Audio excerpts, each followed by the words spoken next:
Bonjour et bienvenue à toutes et à tous pour cette nouvelle exploration approfondie. Aujourd'hui, on va plonger au cœur d'un document particulièrement dense. Ouais, dense et surtout hyper percutant. Je suis ravie d'être là pour en parler. Moi aussi, je suis prêt. Donc le livre qui est au centre de notre analyse, c'est Le frérisme et ses réseaux, l'enquête. Un ouvrage rédigé par l'anthropologue Florence Bergeau-Blaclair avec une préface du politologue Gilles Kepel. Et le but de notre session aujourd'hui, c'est d'extraire la substantifique moelle de cette vaste enquête. Avant qu'on aille plus loin, je crois qu'il faut vraiment qu'on pose une règle fondamentale. C'est indispensable?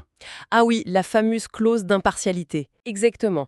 Les textes qu'on étudie aujourd'hui abordent des questions politiques, religieuses et sociétales qui sont extrêmement sensibles, voire inflammables.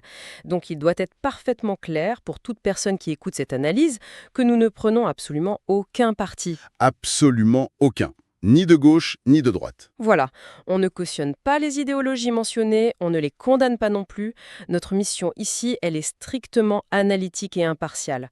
On va rapporter, décortiquer et expliquer la mécanique décrite par l'auteur dans son document source. Froidement. Froidement, oui. Bon, décortiquons tout ça. Pour planter le décor, on a beaucoup parlé ces dernières années de ce que Gilles Kepel nomme le djihadisme d'atmosphère. Oui, ces actes de violence un peu sporadiques. C'est ça, des actes souvent isolés, sans commandement hiérarchique direct, motivés par une sorte d'ambiance virale, un bruit de fond.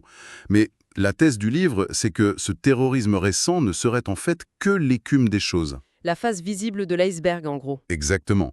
Et si en dessous de ça, il y avait un projet idéologique, centenaire, hyperstructuré, patient et méticuleusement planifié? Et c'est là que le livre nous ramène à un véritable traumatisme fondateur.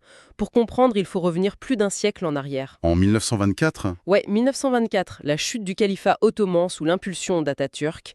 Cet événement, il est vécu comme un cataclysme total, une humiliation profonde par une grande partie du monde sunnite. c'est pas juste un changement politique, c'est une perte de repères colossale, un effondrement qui laisse un vide face à une modernité occidentale qui, à ce moment-là, semble triomphante. Et c'est précisément dans cette béance, dans ce climat de crise, que naît en 1928 en Égypte la confrérie des frères musulmans.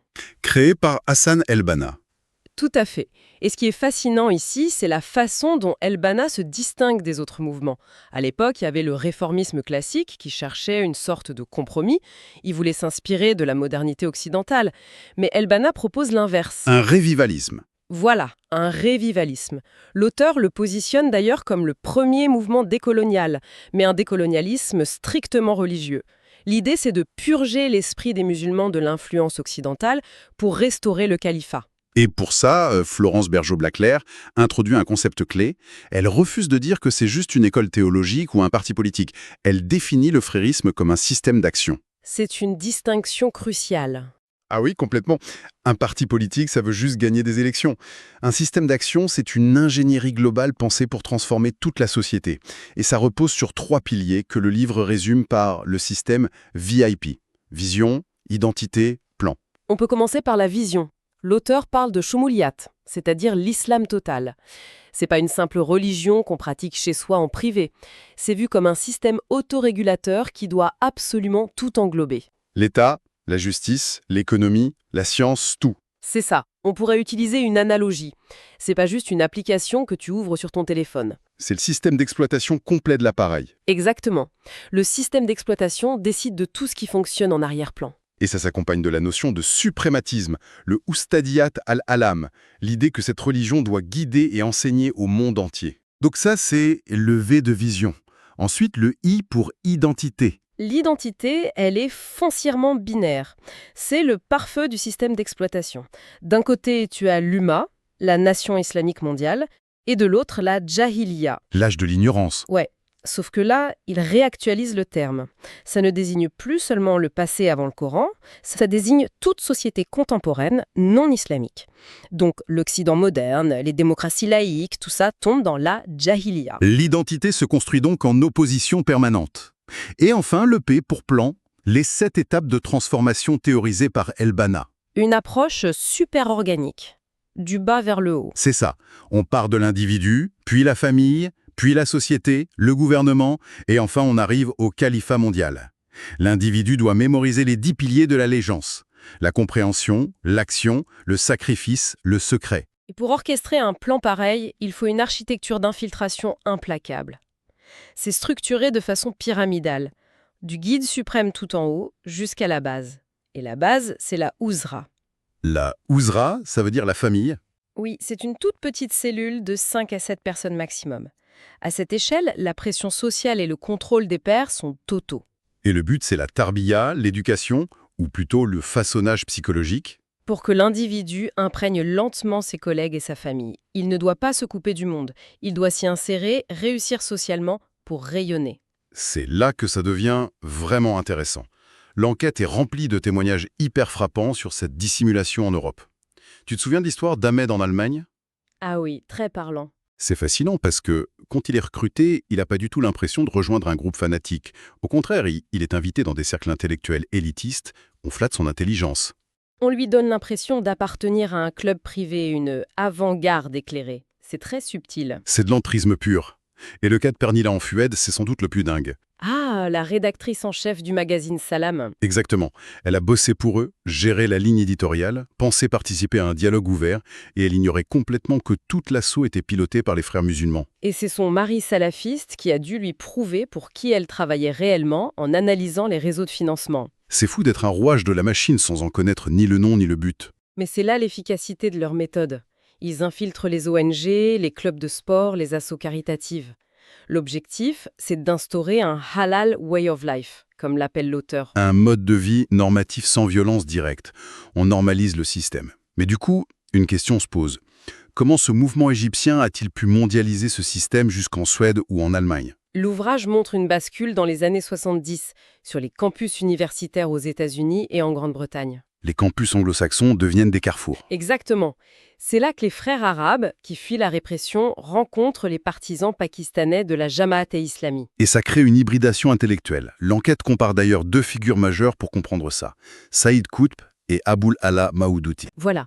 D'un côté, t'as Qutb, l'Égyptien, qui est le théoricien de la rupture. Il prône un djihad offensif violent pour détruire immédiatement la Jahiliya. L'affrontement frontal. Ouais. Mais de l'autre côté, t'as Maoudoudi, le penseur indo-pakistanais. Et lui, c'est l'ingénieur patient d'un écosystème global. Il théorise la théodémocratie, la subversion lente, l'entrisme culturel et économique. Et si l'on relie cela à une perspective plus large, c'est la vision de Maoudoudi qui a triomphé dans l'expansion occidentale. Parce que c'est lui qui a fourni l'armature intellectuelle pour le marché mondial du halal. Le halal n'est pas juste une norme de viande, c'est une manne financière inépuisable et un outil de contrôle normatif du quotidien. Et cette stratégie trouve son maître d'œuvre opérationnel avec le théoricien marocain Ali Kettani. Ah oui, Kettani. Un personnage clé. Absolument. Kettani comprend que l'immigration vers l'Europe est une opportunité, mais que le risque, c'est l'assimilation. Donc il théorise le concept de minorité islamique. Il va voir les pays du Golfe et leur demande de financer des enclaves culturelles pour éviter que les immigrés musulmans ne s'assimilent à l'Occident. On construit des mosquées, des écoles, des réseaux avec les pétrodollars. Et l'année charnière dans cette conquête de l'Europe, c'est 1989. 1989, oui. Dans la préface, Keppel insiste beaucoup là-dessus. Il y a la fatwa contre l'écrivain Salman Rushdie et l'affaire des voiles islamiques au collège de Creil en France. Ces deux événements changent le paradigme. Avant, l'Europe était juste une terre d'exil pour les frères. Mais en 1989, en testant les limites des institutions laïques de l'intérieur, l'Europe bascule dans leur esprit. Elle devient Dar al-Islam, une terre d'islam. C'est-à-dire une terre de conquête où leurs normes ont vocation à s'appliquer. Et là, l'enquête révèle un document digne d'un roman d'espionnage pour prouver cette stratégie. On est en 2001, juste après le 11 septembre.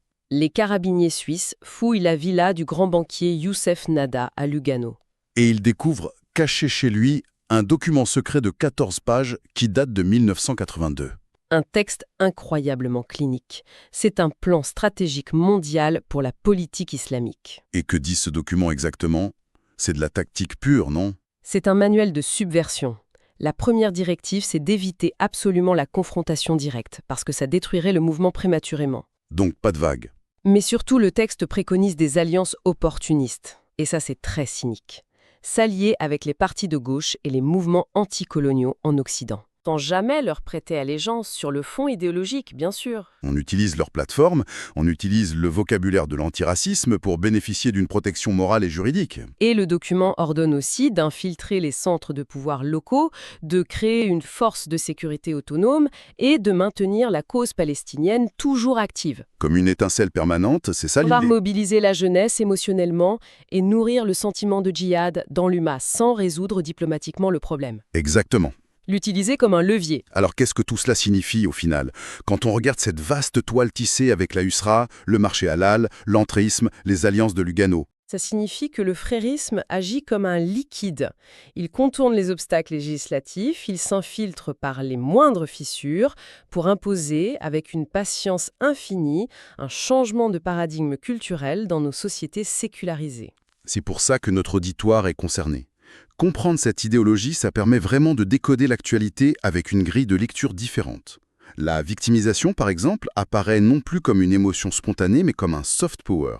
Un outil de paralysie. Ça éclaire les débats sur la laïcité et la liberté d'expression. On comprend que ce ne sont pas des frictions isolées, mais les tests méthodiques d'un système d'action global. Et ça nous amène à une réflexion finale assez vertigineuse que je tire logiquement de ses sources. Le texte montre comment cette idéologie utilise méticuleusement les libertés individuelles et les droits humains des démocraties libérales pour avancer masqué. Tout en ayant pour but ultime de rejeter ces mêmes lois humaines au profit d'un ordre théocratique absolu. C'est le paradoxe ultime. Utiliser la démocratie pour la démanteler de l'intérieur. Cela soulève une question cruciale. Jusqu'à quel point une démocratie, au nom de la tolérance et de la liberté d'expression, peut-elle tolérer un système d'action qui planifie patiemment la disparition de cette même démocratie? C'est la grande énigme philosophique face à laquelle nous sommes toutes et tous placés. Et c'est là-dessus qu'on va vous laisser réfléchir. Un grand merci à celles et ceux qui ont suivi cette analyse dense aujourd'hui. L'invitation est toujours la même. Gardez l'esprit critique et la curiosité toujours en éveil pour décrypter le monde. À très vite pour une nouvelle exploration.